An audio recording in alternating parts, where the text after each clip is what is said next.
du pèlerinage édition 2022. Au nom des évêques, je voudrais saluer tous ceux qui vont entreprendre cette démarche spirituelle, accompagnés par le SYMPEC, qui est l'organe qui organise le pèlerinage catholique, et tous nos partenaires associés, que ce soit l'agence VERED ou que ce soit nos partenaires comme Sonatel et vous, les gens de la presse. Nous sommes à la veille de notre départ pour l'édition 2022 du pèlerinage, dont le thème est « Pèlerin de la synodalité », en lien avec le thème que l'Église nous propose ces années jusqu'en 2023, pour que, à notre niveau, nous puissions aussi travailler dans nos communautés, dans nos églises, pour vivre ce thème. Alors, nous avons 350 pèlerins à accompagner au lieu saint de la chrétienté. Nous ferons progressivement la Terre Sainte, c'est-à-dire Israël, le berceau du christianisme. Ensuite, nous irons à Rome, où se trouve le premier responsable de l'Église catholique, en l'occurrence le pape François, pour communier avec les autres communautés à la vie de l'Église. Ensuite, nous irons en France, à Lourdes, pour une dévotion mariale.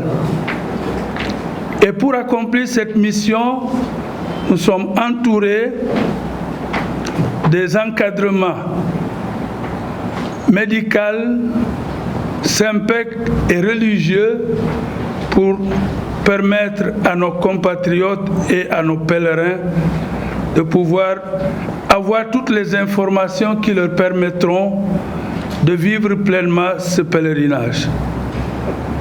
Et nous mettons l'accent sur l'aspect religieux pour leur permettre de voir, de vivre et d'incarner les valeurs de l'Évangile en foulant le sol où Jésus a vécu. Et ensuite, ils pourront être dans nos communautés des témoins de ce qu'ils ont vu, de ce qu'ils ont entendu et de ce qu'ils ont touché. Alors, je voudrais souhaiter à tous un bon pèlerinage et à ceux qui restent ici de nous accompagner par leur prière. Car le pèlerinage est l'aboutissement des efforts des uns et des autres pour permettre à l'un ou l'autre de la famille de pouvoir entreprendre cette démarche spirituelle. 10 jours en Israël, 5 jours à Rome, 5 jours à Lourdes. Nous sommes restés 2 années sans aller en pèlerinage à cause de la pandémie. Il y avait déjà des candidats pèlerins qui étaient déjà enrôlés avec le billet qu'on avait donné à l'époque en 2020.